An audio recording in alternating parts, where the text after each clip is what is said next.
would be most useful for you in our conversation today? Just any tips that you would give somebody, like for nerves, because people are nervous when they go take it. Anything to do during the meantime, like before the test, tips of that nature. Sure. So when we talk about nerves, why do you bring up nerves? What are you nervous about? Because I feel like the LSAT it's a big deal. Yeah. So it's like a breaking point. It's like a make it or break it type of thing. Even though we can retake it, it's still like it can bruise somebody's ego if you do bad on it. So For sure. And when are you taking it? I was gonna take it in April, but I think I'm gonna have to take a year off because I'm already too late to start applying for law school. I wanted to start in fall, but I think I cut it too close. So I'm gonna try to take it in, I think it's an August date or October. I need to look at the calendar again. Yeah, you've got some time. You've got several months. If you're not applying this cycle, you could take the LSAT in the summer. You could take it in the fall. It's all good. Yeah.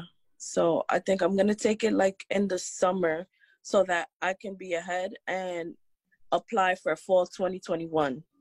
Right. Yeah. So that's my goal. Awesome. So you've got plenty of time. And while the LSAT as a whole is incredibly important, no one particular test date will make or break you because you can always retake. So if you could take it in the summer and then retake in the fall, the stakes are a lot lower because there's no one particular test date that everything is riding on. Right. Now, where do you want to go to law school? I don't know. I have like 4 choices, which I'm in New York City. So I want to stay in the city, and I either want to go to Fordham or St. John's. Like those are my top schools that I would want to go to. Okay. And do you know what LSAT score you need? For Fordham, I know I need a higher one, probably like I think it was like a 165. Mm-hmm. I think that was like the median. But for St. John's, you can have a lower LSAT and a lower GPA and be safe to get in. That's true. So worst case scenario, if the LSAT doesn't go as well as you want it to, you could still potentially get into St. John's depending on your GPA and what the LSAT score actually ends up being. Yeah, a lot of people from my school, actually, I go to John Jay. A lot of people from my school have gotten into St. John's. And a lot of like the counselors and stuff from St. John's, they come to my school on a regular basis to recruit people to apply and stuff. Yeah, so they want you and they need you. Yeah, that's what they were saying too. Like they need you guys. So they need you more than you need them. Yeah, that's what they were saying too. Nice. So if you look at it that way, then the worst case scenario may not be so bad. Yeah, that's what I was thinking too. But I just feel like I was so lost and I started late. That's why, because I wanted to start, I didn't want to take a year off. I wanted to start now, but I didn't have nobody to really guide me. And I go to school at night. So all the programs, like the law programs that do help guide us, they were closed by the time I get to school because I work in the mornings. So it's like, I think I took too much time and didn't do everything I should have been doing. Well, a couple of things there. I mean, you were late before. If you're looking to take the LSAT in the spring for that same cycle, that's late. But if you wait till the next cycle, suddenly you're early. Now you're early and you have all the time in the world. Yeah. That's awesome. The other thing is that you're going to school at night. You can't access all the programs your college is making available to you, but those are not the only source of information that you have. Yeah. And that's when I found out about this. So I was like, good, because I tuned into like your videos and I was you did a video with, I forgot his name. He was a lawyer. I forgot his name, but he was the one that made me think like, I think I should take the year off instead of risking not getting into a school that I want to get into because of, the seatings and they already booked and people already applied for them and got accepted. So that's what made me want to take the year off too. Awesome. Great. Yeah. Sounds like you know what you got to do. You just got to put in the time. Yeah. You've got several months to study for the LSAT. And so you can really just start from square one, build the foundation first, and master this exam. Have you used one of my study plans?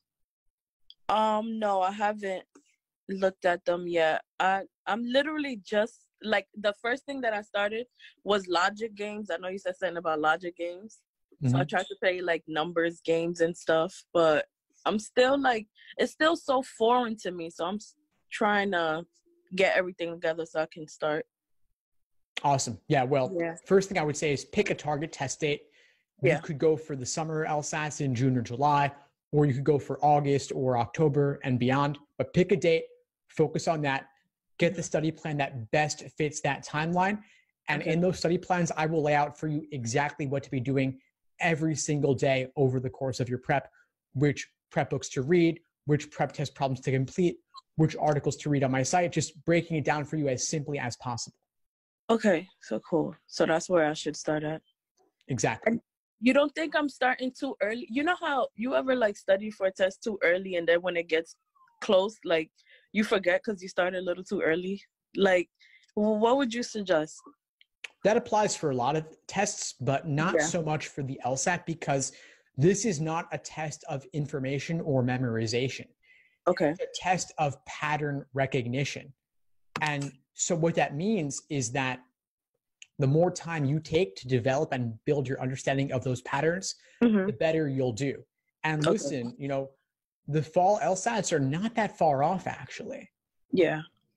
The people who do the best on this exam typically spend 5 to 6 months at least to reach their fullest potential.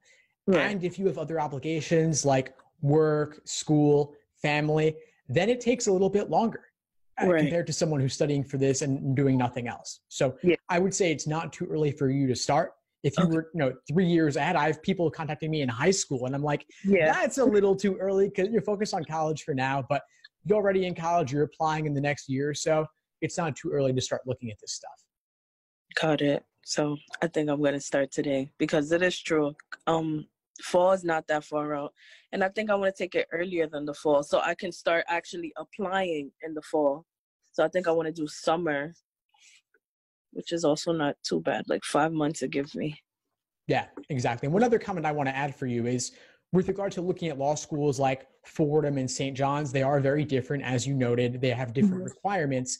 And there are also different career opportunities associated with each. Like St. John's, they require lower numbers. It's also not as prestigious as school. So if you're going to go there, you want significant scholarship money, if not ideally a full ride, which means you still want a pretty high LSAT. If you were going to St. John's and taking out loans for it, you might not be able to pay them off so easily when you graduate. So keep that in mind. I think either school you're looking for, if you want to stay in New York, I get it. I live in New York also, and it's obviously the best city in the world, right? Right. So you want to stay here, but that limits your options to some extent because there's only so many law schools here in New York. So make sure you're getting a good enough LSAT score where you can either go to a prestigious law school or you can get a significant scholarship money, if not a full ride, or both.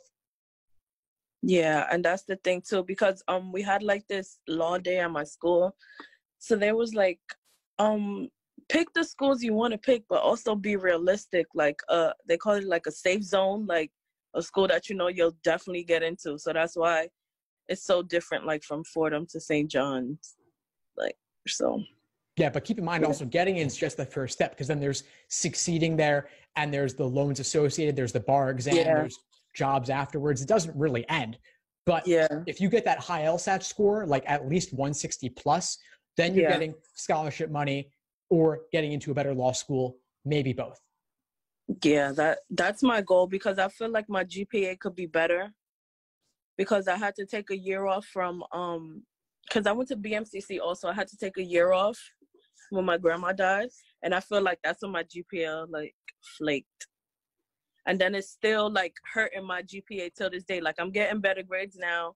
I was even on the dean's list, but it's still like, in order for my GPA to go a little higher, I have to get all A's this semester. So it's still going to be a little challenging. So that's why I want to do very good on this test. Like, so regarding the GPA, I mean, you can write an addendum about that. You can talk about what happened. That's a valid reason.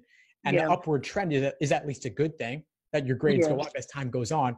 But LSAT score weighs more heavily, and that's the biggest thing you can impact at this point. So give it your all over the next 5-6 months, get that 160 plus.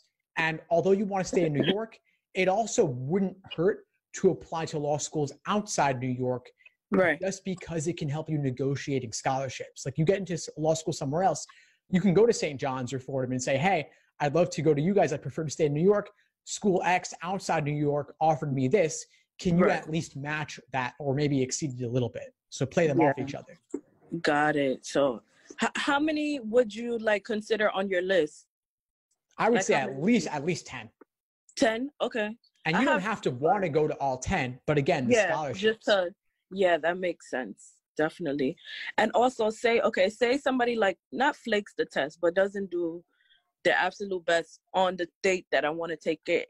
How long would you give somebody to retake the test? Depends on a lot of factors. I mean, I like recommending taking it 1 or 2 months later because you're still fresh. Yeah. So let's say you take it in August, you could then retake in October, or you take in October, you could retake in November. You've only got to stay fresh on the LSAT for another month or two. And that could involve nothing more than just taking a timed practice test every week. That's all you got to do. Yeah. And if you improve in your understanding, even better. But because law schools don't average multiple scores and they only take the highest, you could, through luck alone, do a couple points better and benefit from it. And if not, no big deal. Got it. So yeah, I think I'm going to start that study plan thing today, because I did save I know you send out like an email like every day.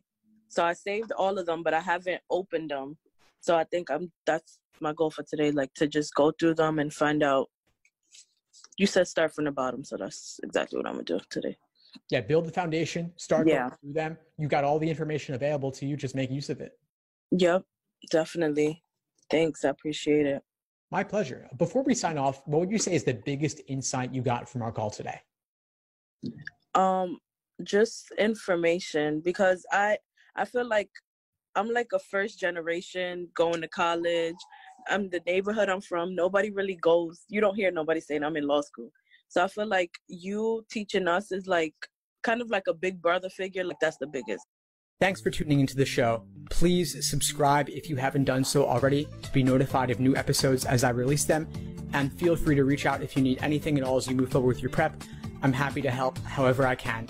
In the meantime, I wish you all the best and take care.